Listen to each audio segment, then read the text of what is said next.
La estrella del sur. Capítulo 21. Justicia veneciana, perteneciente a la novela de Julio Verne. Durante los días que siguieron, Cyprien se ocupó activamente de seguir las diversas fases de su nueva experiencia. A consecuencia de algunas modificaciones introducidas en la construcción del horno reverbero, por medio de un tiro mejor regulado, la fabricación del diamante, así lo esperaba por lo menos, debía efectuarse en un tiempo infinitamente más corto que cuando la primera operación. No es preciso decir que Miss Watkins estaba muy interesada en esta segunda tentativa, de la que ella era un poco la inspiradora. Por tanto, a menudo acompañaba al joven ingeniero hasta el horno, que éste visitaba varias veces a lo largo de la jornada. Y allí, por las mirillas abiertas en la fábrica de ladrillos, se complacía en observar la intensidad del fuego que rugía en el interior. John Watkins estaba tan interesado como su hija, pero por otros motivos, en esta fabricación. Estaba impaciente por ser de nuevo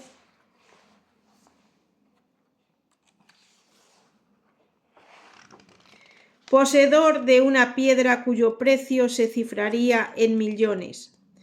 Todo su temor era que el experimento no tuviese éxito por segunda vez y que el azar hubiese tenido una parte preponderante en el logro de la primera. Pero si el granjero y Miss Watkins enardecían al experimentador a proseguir, a perfeccionar la fabricación del diamante, no ocurría lo mismo con los mineros del Griqualand.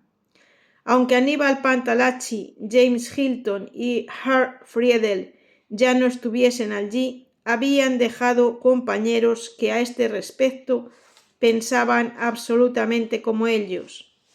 Mediante sordas maniobras, el judío Nathan no cesaba de excitar a los propietarios de los claims contra el joven ingeniero. Si esta fabricación artificial entraba pronto en el camino de la práctica, se concluía el comercio de diamantes naturales y otras piedras preciosas.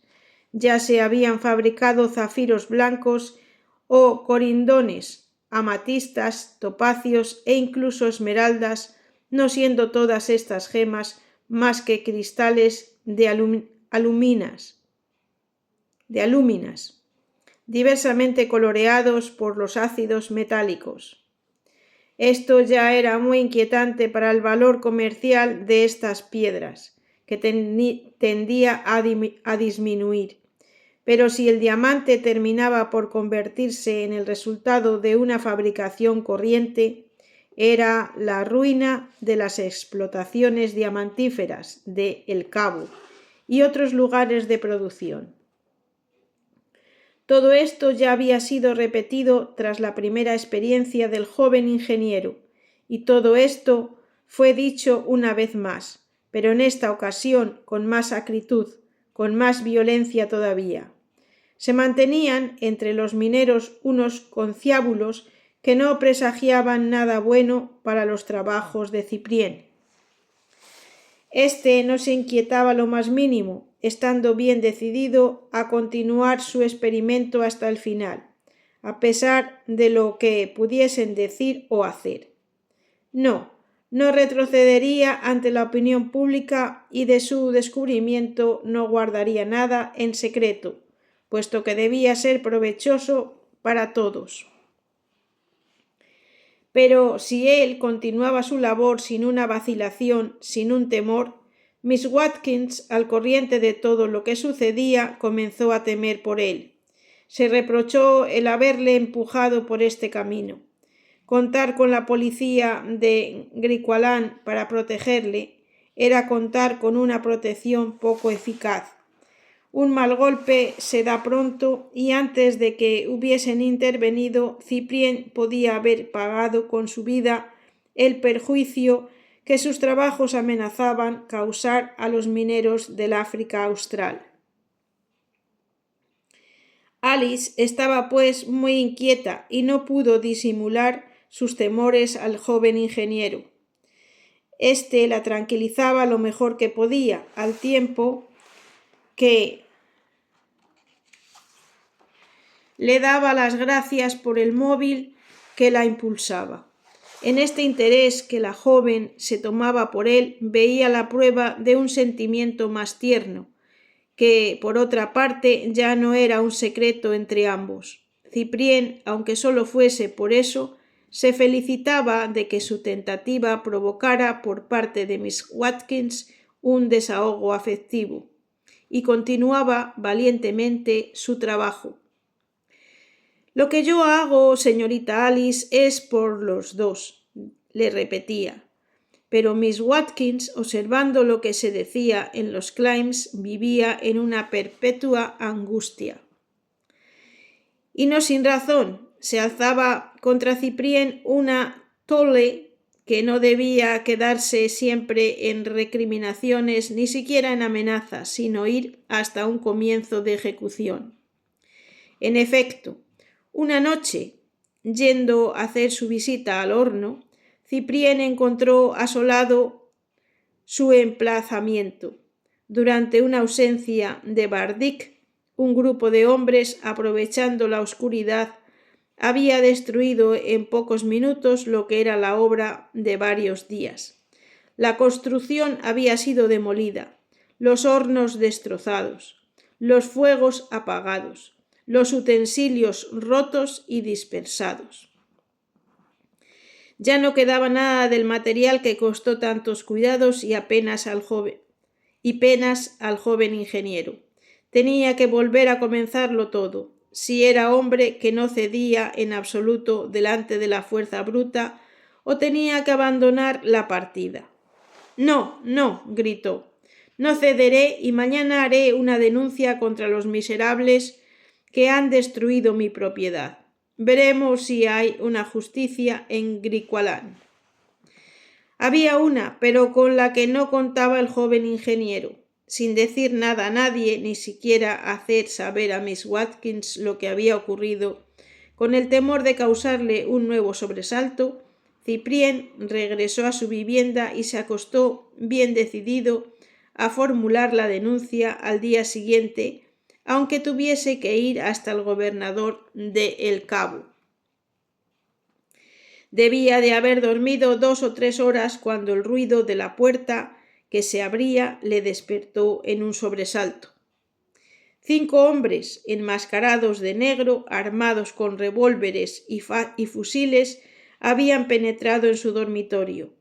Iban provistos de esa especie de linternas con cristal convexo que se llaman en el país inglés bull's eyes, ojos de buey, y fueron a situarse en silencio alrededor de la cama.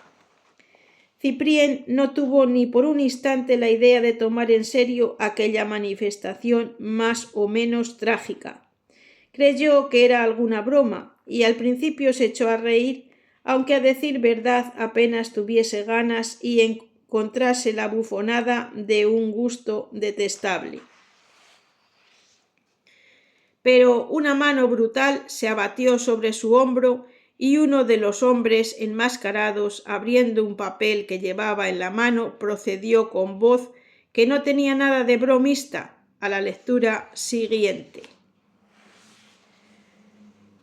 Cyprien Meret. Esto es para significarle que el Tribunal Secreto del Campo de Vandergaard, formado en número de 22 miembros y actuando en nombre de la salvación común, en este día, a la hora de las 12:25, le ha condenado por unanimidad a la pena de muerte.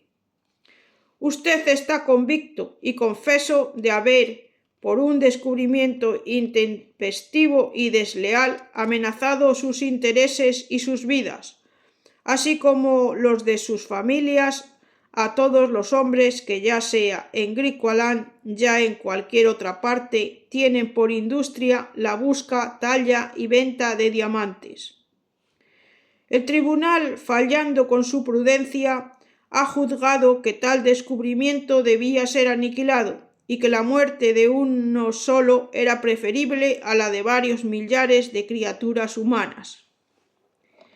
Ha decretado que usted dispondría de 10 minutos para prepararse a morir, que le será dejada la elección de esa muerte, que todos sus papeles serán quemados, a excepción de cualquier comunicación abierta que le convenga dejar dirigida a sus parientes y que su vivienda será arrasada a nivel del suelo. Así se ha hecho con todos los traidores. Al oírse condenar así, Ciprién comenzó a sentirse fuertemente quebrantado en su inicial confianza y se preguntó si esta comedia siniestra, teniendo en cuenta las costumbres salvajes del país, no era más de lo que había creído. El hombre que le sostenía por el hombro se encargó de borrar sus últimas dudas a este respecto. «Levántese al instante», le dijo violentamente. «No tenemos tiempo que perder». «Esto es un asesinato», respondió Ciprién, que saltó resueltamente de la cama para ponerse algunas ropas. Estaba más indignado que impresionado y concentraba toda la potencia de su reflexión sobre lo que le ocurriría con la sangre fría que habría podido dedicar a estudiar un problema de matemáticas. ¿Quiénes eran aquellos hombres? No podía conseguir adivinarlo ni siquiera por el timbre de sus voces. Sin duda, los que conocía personalmente, si es que se encontraba alguno entre ellos, guardaban prudente silencio. ¿Ha hecho su elección entre las diferentes clases de muerte?, inquirió el hombre enmascarado. No tengo que hacer ninguna elección, y solo puedo protestar contra el odioso crimen del que se van a hacer culpables, replicó Ciprién con voz firme. Proteste, pero no por eso dejará de ser ahorcado. ¿Tiene alguna disposición que escribir? Nada que pueda querer confiar a unos asesinos. Dos hombres se colocaron a los lados del joven ingeniero y el cortejo se formó para dirigirse hacia la puerta. Pero en aquel instante se produjo un incidente muy inesperado. En medio de aquellos justicieros del Vandergaard College, un hombre acababa de precipitarse de un salto. Era Matakit, el joven cafre que rondaba muy a menudo durante la noche por los alrededores del campo. Se sintió inclinado por instinto a seguir a aquellas gentes enmascaradas en el momento en que se dirigían hacia la vivienda del joven ingeniero para forzar la puerta. Allí había oído todo lo que se había dicho y comprendió el peligro que amenazaba a su amo.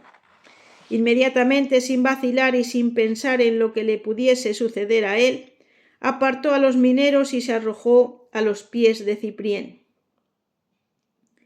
«Padrecito, ¿por qué quieren matarte estos hombres?», gritaba agarrándose a su amo, a pesar de los esfuerzos que los hombres enmascarados hacían para separarle. «Porque he fabricado un diamante artificial», repuso Ciprién, apretando con emoción las manos de Matakit, que no quería apartarse de él.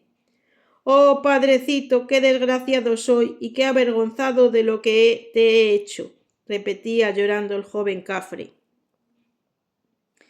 «¿Qué quieres decir?», se extrañó Ciprién. «Sí, lo confesaré todo, puesto que quieren matarte», gritó Matakit. «Es a mí a quien hay que matar, porque fui yo quien puso el gran diamante dentro del horno». «Apartad a ese chillón», dijo el jefe de la banda.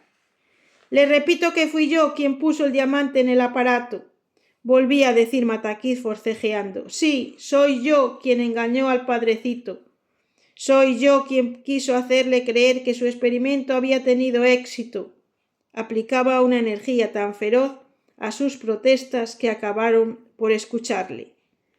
¿Dices la verdad?, preguntó Ciprién, a la vez sorprendido y desconcertado por lo que oía. Pues sí, 100 veces sí, digo la verdad.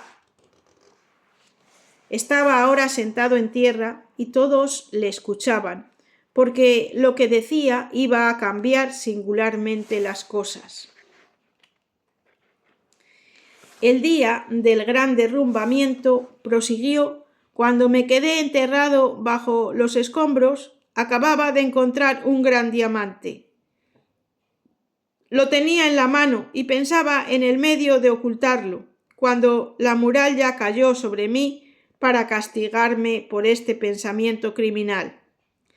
Cuando volví a la vida encontré esta piedra en la cama donde el padrecito me había hecho transportar. Quise dársela, pero tuve vergüenza de confesar que era un ladrón, y esperé una ocasión favorable. Precisamente algún tiempo después, el padrecito quiso intentar hacer un diamante y me encargó que mantuviese el fuego del horno. Pero he aquí que al segundo día, cuando yo estaba solo en el laboratorio, el aparato explotó con un ruido horrible y poco faltó para que no muriese aplastado por los cascotes. Entonces pensé que el padrecito tendría mucha pena porque su experimento había fallado.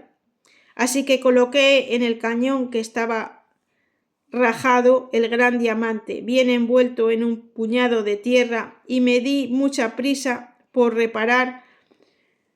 en reparar por encima todo el horno para que el padrecito no se diese cuenta de nada. Luego esperé sin decir nada, y cuando el padrecito encontró el diamante, él estuvo muy feliz. Una carcajada formidable que no pudieron reprimir los 5 hombres enmascarados acogió las últimas palabras de Mataquit. Ciprién no reía en absoluto y se mordía los labios de despecho. Era imposible engañarse con el tono del joven cafre. Su historia era realmente verdadera. En vano Ciprién buscaba en sus recuerdos o en su imaginación motivos para ponerla en duda y contradecirla mentalmente. En vano se decía: un diamante natural expuesto a una temperatura como la del horno se habría volatilizado. El simple buen sentido les replicaba que, protegido por una envoltura de arcilla, la gema había podido escapar muy bien a la acción del calor o sufrirlo solamente en una manera parcial. Quizá incluso fue aquella torrefacción lo que le proporcionó su tinte negro. Quizá se había volatilizado y vuelto a cristalizar dentro de su caparazón. Todos estos pensamientos se acumulaban en el cerebro del joven ingeniero y se asociaban con una rapidez extraordinaria. Estaba estupefacto. Recuerdo muy bien haber visto la gleba de tierra en la mano del cafre. El día del derrumbamiento, hizo observar entonces uno de los hombres, cuando la hilaridad se hubo calmado un poco. E incluso la apretaba tan fuerte entre sus dedos crispados que se tuvo que renunciar a quitársela. En eso no hay la menor duda, respondió otro. ¿Es que es posible fabricar el diamante? En realidad hemos sido bien estúpidos al creérnoslo. Y todos se echaron a reír. Ciprién sufría seguramente más con su alegría de lo que habría sufrido con su rudeza. Al fin, después de que los 5 hombres se hubieron consultado en voz baja, su jefe tomó la palabra. Somos de la opinión, dijo, que hay lugar a sobreseer la ejecución de la sentencia pronunciada contra usted, Ciprién Méré. Queda libre. Pero recuerde que esta sentencia pesa todavía sobre usted. Una palabra, un gesto para informar a la policía y será despiadadamente muerto. A buen entendedor, con pocas palabras basta. Dicho esto, se dirigió hacia la puerta seguido de sus compañeros. La habitación quedó sumida en la oscuridad. Ciprién se preguntaba si no acababa de ser el juguete de una simple pesadilla.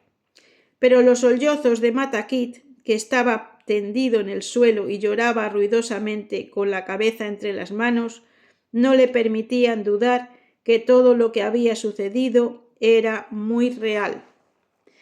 Así que era verdad, acababa de escapar a la muerte, pero al precio de una humillación de las más sangrientas. Él, ingeniero de minas, alumno de la Escuela Politécnica, químico distinguido, geólogo ya célebre, se había dejado engañar por el burdo ardid de un miserable cafre. O más bien era su propia vanidad, su ridícula presunción, las causantes de este yerro sin nombre. La ceguera le había llevado hasta el extremo de encontrar una teoría para su formación cristalina. ¿Había algo más ridículo?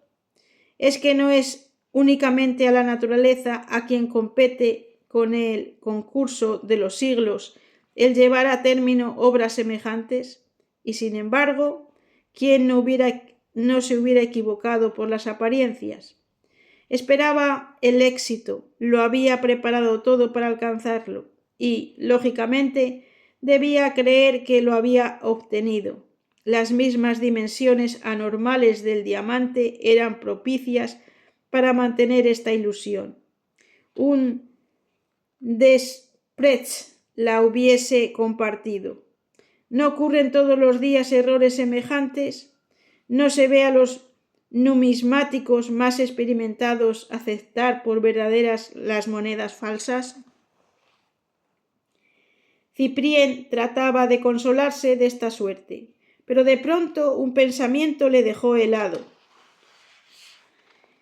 Y mi memoria a la academia, con tal de que esos cretinos no se hayan apoderado de ella. Encendí una lámpara. No, gracias a Dios, su memoria estaba todavía allí. Nadie la había visto. No respiró tranquilo hasta después de haberla quemado. Entretanto, la pena de Matakit era tan desgarradora que se hizo necesario tranquilizarlo. No fue muy difícil. A las primeras palabras benévolas del padrecito, el pobre muchacho pareció renacer a la vida. Pero si Ciprién tuvo que asegurarle que no le guardaba rencor y que le perdonaba de todo corazón, fue a condición de que no se atrevería nunca más a reincidir. Matakit lo prometió en nombre de lo que él tenía por más sagrado, y habiéndose ido su amo a acostarse de nuevo, él hizo otro tanto. Así acabó aquella escena que hubiese podido tener un giro trágico, pero si acabó de esta suerte para el joven ingeniero, no debía ser lo mismo para Matakit. En efecto, al día siguiente, cuando se supo que la Estrella del Sur era nada menos que un diamante natural, que aquel diamante había sido encontrado por el joven cafre, quien conocía perfectamente su valor, todas las sospechas respecto a él volvieron a aparecer con más fuerza. John Watkins lanzó grandes gritos. Aquel Matakit no podía ser más que el ladrón de aquella inestimable piedra. Después de haber pensado en apropiársela una primera vez, ¿no lo había confesado así? Era evidentemente él quien la robó en la sala del festín. Por mucho que Ciprién protestó, por mucho que se ofreciera como fiador de la probidad del cafre, no se le escuchó, lo que prueba sobradamente que Matakit, que juraba su total inocencia, había tenido 100 veces razón en huir y 100 veces se equivocó al regresar al Griqualand. Pero entonces el joven ingeniero, que no quería darse por vencido, hizo valer un argumento que nadie se esperaba, y que, en su concepto, tenía que salvar a Matakit. Creo en su inocencia, le dijo a John Watkins, y por otra parte, si fuese culpable, eso me concierne a mí. Natural o artificial, el diamante me pertenecía antes de que se lo ofreciese a la señorita Alice. Ah, le pertenecía, replicó Mr. Watkins en un tono singularmente socarrón. Sin duda, afirmó Cyprien, ¿no fue encontrado en mi claim por Matakit que estaba a mi servicio? Nada más cierto, repuso el granjero, y por consiguiente es mío, de acuerdo con los términos de nuestro contrato, puesto que los 3 primeros diamantes encontrados en su concesión tenían que serme entregados en absoluta propiedad. A esto, Cyprien, aturdido, no pudo contestar nada. ¿Mi reclamación es justa?, inquirió Mr. Watkins. Absolutamente justa, repuso Cyprien. En tal caso le agradeceré mucho que reconozca mi derecho por escrito, si es que podemos hacerle devolver a ese bribón el diamante que han robado tan impunemente. Cyprien recogió una hoja de papel en blanco y escribió: reconozco que el diamante encontrado en mi claim por un cafre a mi servicio es propiedad, según los términos de mi contrato de concesión, de Mr. John Stephen Watkins. Cyprien Meret. Se convendrá en que era una circunstancia que hacía desvanecer todos los sueños del joven ingeniero. En efecto, si el diamante reaparecía alguna vez, pertenecía no a título de regalo, sino de propiedad a John Watkins, y un nuevo abismo que tantos millones debían llenar se abría entre Alice y Cyprien. No obstante, si la reclamación del granjero era perjudicial para los intereses de los 2 jóvenes, mucho más todavía lo era para Matakit. Resultaba ahora que era John Watkins a quien le había causado aquel perjuicio. Era John Watkins a quien habían robado. Y John Watkins no era hombre de abandonarse una persecución cuando creía tener seguro a su ladrón. Así que el pobre diablo fue detenido, encarcelado, y no pasaron 12 horas sin que fuese juzgado, y a pesar de todo lo que pudo decir Cyprien en su favor, condenado a ser ahorcado, si no se decidía o no conseguía restituir la Estrella del Sur. Pero como en realidad no la podía restituir, puesto que jamás la cogió, su asunto estaba claro, y Cyprien no sabía qué hacer ya para salvar al desventurado al que se obstinaba en no creer culpable. Capítulo 22. Una mina de nuevo género. Entretanto, Miss Watkins tuvo una noticia de todo cuanto había sucedido, tanto de la escena de los hombres enmascarados como del fracaso tan desagradable sufrido por el joven ingeniero. «Ah, señor Meret», le dijo, en cuanto estuvo al corriente de todo, ¿no vale su vida más que todos los diamantes del mundo?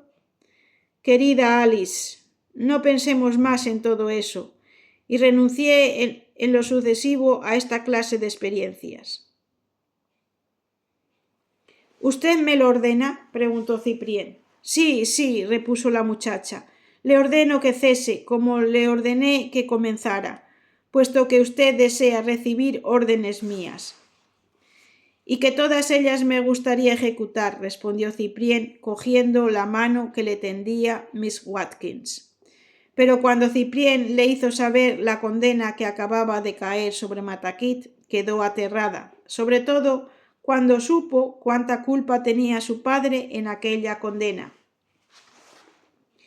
Ella tampoco creía en la culpabilidad del pobre cafre. Ella también, de acuerdo con Cyprien, hubiese querido hacerlo todo por salvarle. Pero ¿cómo conseguirlo? Y sobre todo, ¿cómo interesar a John Watkins, convertido en el intratable querellante en este asunto contra el desventurado que había cargado sobre sí con las más injustas acusaciones?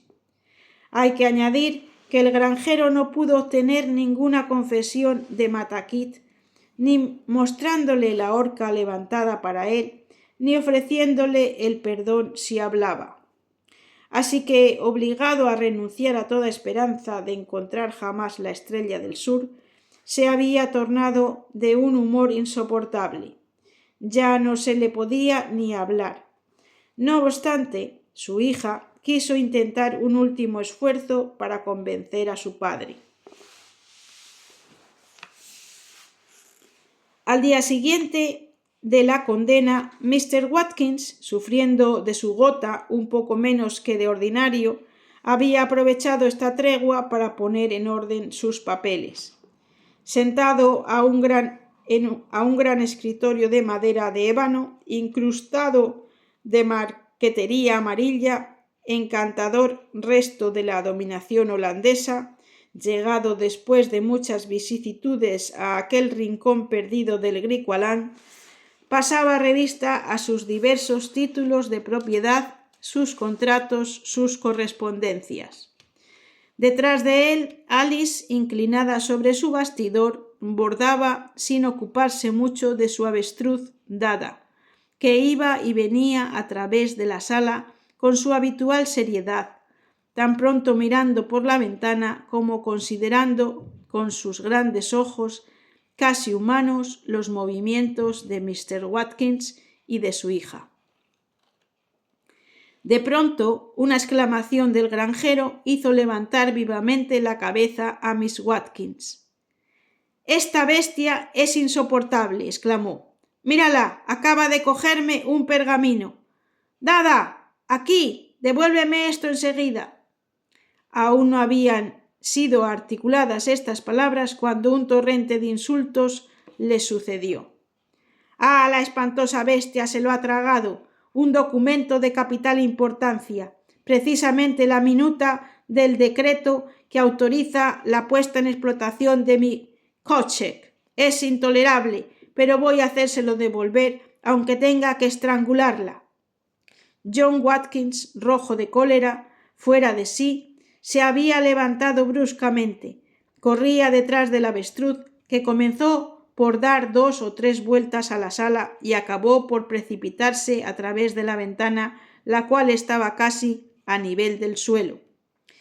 «Padre mío», decía Alice, desolada por la nueva fechoría de su favorita. «Cálmese, se lo suplico. Escúcheme, se va a poner enfermo». Pero el furor de Mr. Watkins estaba colmado. Aquella huida del avestruz acabó desesperarle. «No», gritaba con voz entrecortada, «esto es demasiado. Hay que acabar de una vez. No puedo renunciar así al más importante de mis títulos de propiedad. Una buena bala en la cabeza dará cuenta de la ladrona. Conseguiré mi documento, te lo juro». Alice, hecha un mar de lágrimas, le siguió.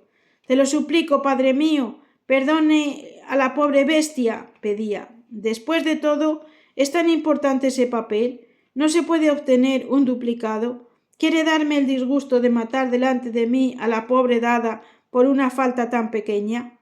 Pero John Watkins no quería escuchar nada. Miraba a todos lados, buscando a su víctima. La distinguió al fin en el momento en que se refugiaba por el lado de la cabaña ocupada por Cyprien Murray. Inmediatamente, llevándose el fusil al hombro, el granjero apuntó, pero Dada, como si hubiese adivinado los sombríos proyectos tramados contra ella, apenas vio este movimiento, se apresuró a ponerse al abrigo dentro de la casa. «Espera, espera, ya te alcanzaré, maldita bestia», gritó John Watkins dirigiéndose hacia ella. Y Alice, cada vez más espantada, no dejó de seguir a su padre para intentar el perdón. Los dos llegaron así delante de la casa del joven ingeniero y dieron la vuelta alrededor. No vieron al avestruz. Dada era invisible. Sin embargo, era imposible que ya hubiese descendido el montículo, porque se la habría distinguido por los contornos de la granja. Había tenido, pues, que buscar refugio en la cabaña, entrando por una de las puertas o ventanas que se abrían en la parte posterior. Esto es lo que dijo John Watkins. Por tanto, se apresuró a volver sobre sus pasos y llamar a la puerta principal. Fue el mismo Cyprien quien abrió.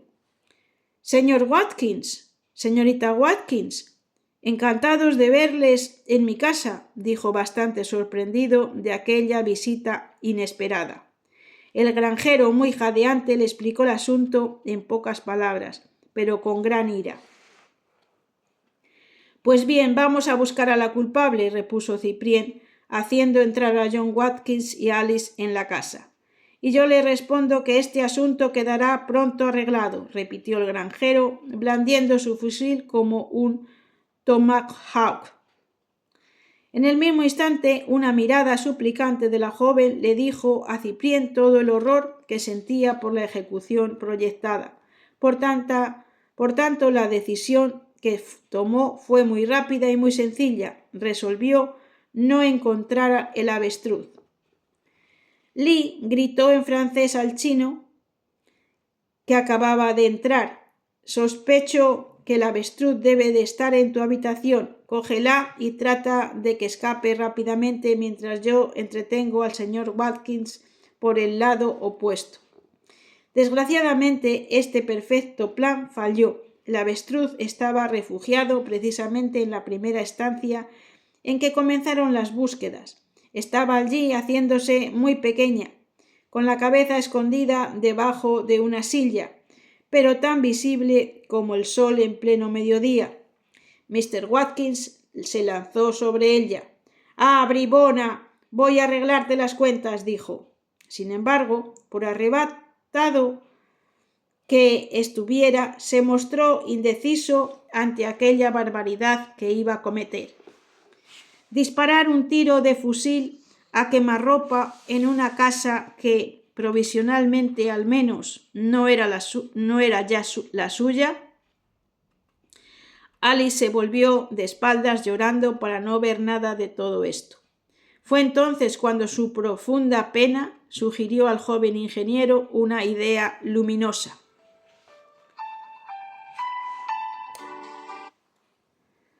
«Señor Watkins», dijo de pronto, «usted solo desea recuperar su papel, ¿no es eso?».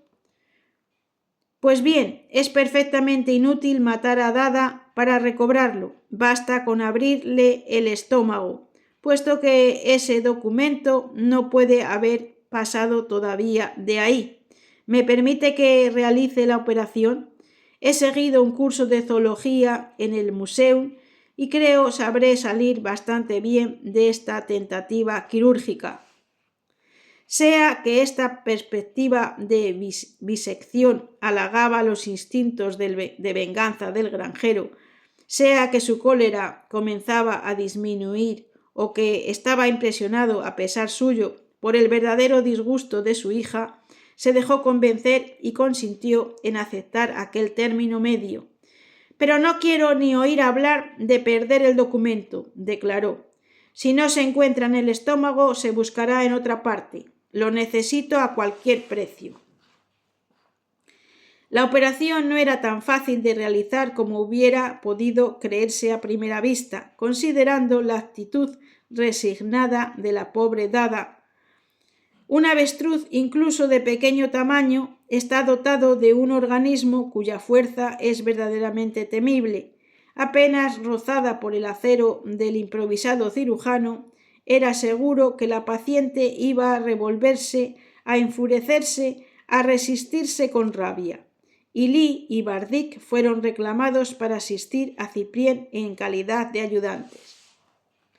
Acordaron, en primer lugar, en atar previamente al avestruz. Para esto se utilizaron cuerdas, de las que Lee siempre tenía una provisión en su habitación, y un sistema de lazadas y nudos pronto mantuvo bien atadas las patas y el pico de la desventurada Dada, dejándola en la imposibilidad de intentar la menor resistencia.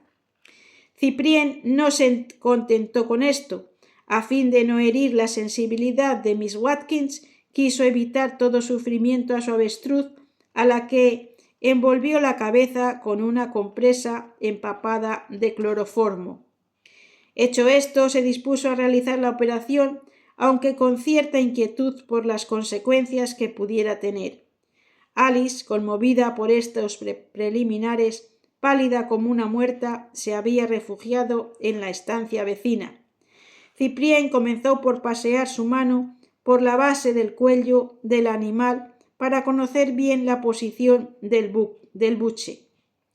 No era cosa difícil, porque ese buche formaba en la parte superior de la región torácica una masa considerablemente dura, resistente, que los dedos sentían muy bien en medio de las partes blandas que le rodeaban. Con la ayuda de un cortaplumas, la piel del cuello fue entonces cortada ligeramente con precaución. Era floja y extensible como la de un pavo y cubierta de un plumón gris que se dejaba separar fácilmente. Esta incisión no hizo casi sangre y fue debidamente limpiada con una ropa blanca mojada. Cyprien reconoció primeramente la posición de 2 o 3 arterias importantes y tuvo buen cuidado de apartarlas con pequeños ganchos de alambre que dio a sostener a Bardik. Luego abrió un tejido blanco nacarado que cerraba una amplia cavidad por encima de las clavículas y pronto dejó al descubierto el buche del avestruz. Imagínese un buche de gallina, poco más o menos centuplicado en volumen, grosor y peso, y se tendrá una idea bastante exacta de lo que era aquel depósito.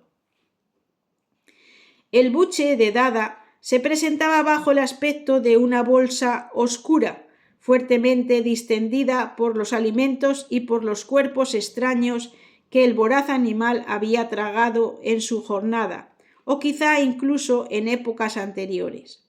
Bastaba ver este órgano carnoso, potente, sano, para comprender que no había ningún peligro en atacarlo resueltamente. Armado de su cuchillo de caza que Lee había colocado en la mano, después de haberlo previamente afilado, Cyprien realizó en aquella masa una profunda incisión. Producida esta fisura, era fácil introducir la mano hasta el fondo del buche. Inmediatamente fue reconocido y sacado el documento tan lamentado por Mr. Watkins. Estaba hecho una bola, un poco arrugado, sin duda, pero perfectamente intacto. Todavía hay otra cosa, dijo Cyprien, que había hundido de nuevo su mano en la cavidad de donde retiró esta vez una bola de marfil. La bola de zurcir de Miss Watkins, exclamó, y cuando uno piensa que hace más de 5 meses que Dada se la tragó, evidentemente no ha podido franquear el orificio inferior. Después de haber entregado la bola a Bardik, prosiguió sus excavaciones como hubiese hecho un arqueólogo en los restos de un campamento romano. «Una palmatoria de cobre», exclamó estupefacto, sacando casi inmediatamente uno de estos modestos utensilios, machacado, aplastado, espachurrado, oxidado, pero sin embargo aún reconocible.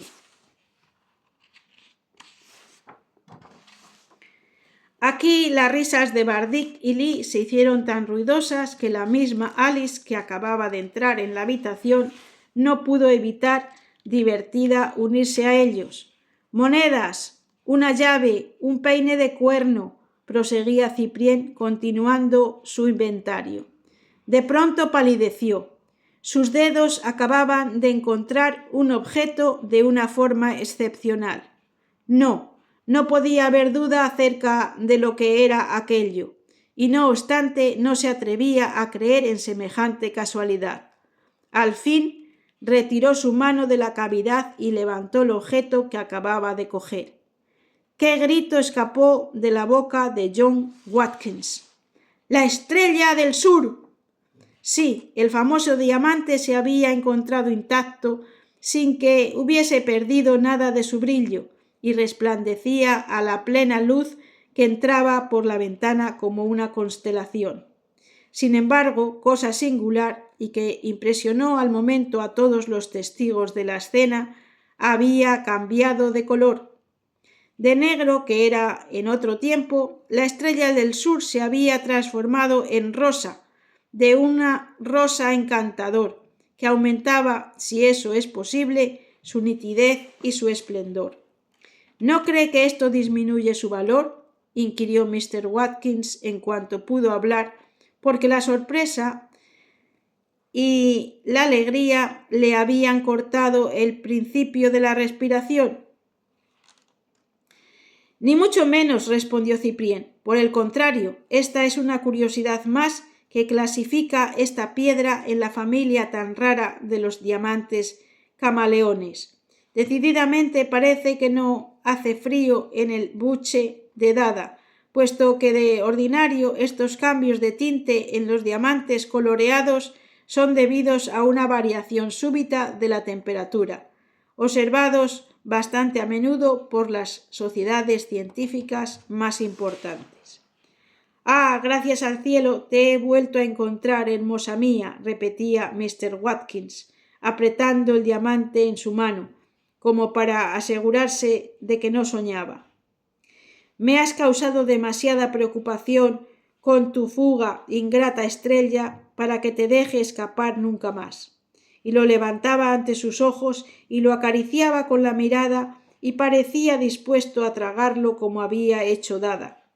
Entretanto, Ciprién, con una aguja enhebrada con hilo grueso que le entregó Bardic, había recosido cuidadosamente el buche del avestruz.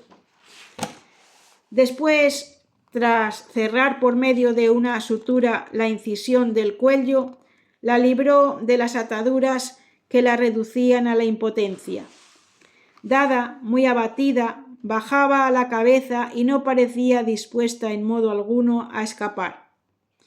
«¿Cree que se repondrá, señor Ciprién?», preguntó Alice, más conmovida por los sufrimientos de su favorita que por la reaparición del diamante. «¿Cómo, Miss Watkins? Que si creo que se repondrá», repuso Ciprién. «¿Piensa usted que habría intentado la operación si no hubiese estado seguro? Dentro de 3 días estará como si nada hubiese sucedido y no le doy a Dada ni 2 horas para que se ponga a llenar de nuevo la curiosa bolsa que le acabamos de vaciar». Tranquilizada por esta promesa, Alice dirigió al joven ingeniero una mirada de gratitud que le pagaba por todas sus penas. En aquel momento Mr. Watkins, tras lograr convencerse de que estaba en su sano juicio y que verdaderamente había recuperado su maravillosa estrella, abandonó la ventana. «Señor Meret», dijo en un tono majestuoso y solemne, «acaba de hacerme usted un gran servicio y no sé cómo podré pagárselo nunca». El corazón de Ciprién se puso a latir violentamente. ¿Pagárselo, Mr. Watkins? Tenía un medio bien sencillo. Le era tan difícil mantener su promesa, darle su hija tal como había prometido que daría a quien le devolviese la estrella del sur. Y en realidad no era como si acabase de traérsela desde el fondo del Transvaal. Esto es lo que se decía a sí mismo, pero era demasiado orgulloso para expresar en voz alta este pensamiento, y estaba casi seguro, además, de que se le ocurriría al granjero sin tener que recordárselo. No obstante, John Watkins no dijo nada de todo esto, y después de haber indicado a su hija con el gesto que le siguiera, abandonó la cabaña y regresó a su vivienda. No hay que decir que algunos instantes después Matakit recobraba su libertad, pero había faltado poco para que el pobre diablo no hubiese pagado con su vida las glotonerías de Dada, y en verdad de buena se había librado. Y aquí termina el capítulo 22. Muchas gracias si has llegado hasta aquí. Como siempre, Me gustaría que me dieras un like si te ha gustado esta historia para que ayudes a mi canal, y también si puedes comentar y compartir también sería mucho de agradecer. Muchísimas gracias nuevamente y solo me queda decirte que tengas un gran día. Mañana terminará esta historia con el capítulo 23 y 24. No te lo pierdas. Nos oímos mañana con estos dos interesantes capítulos. Muchísimas gracias y que tengas un gran día.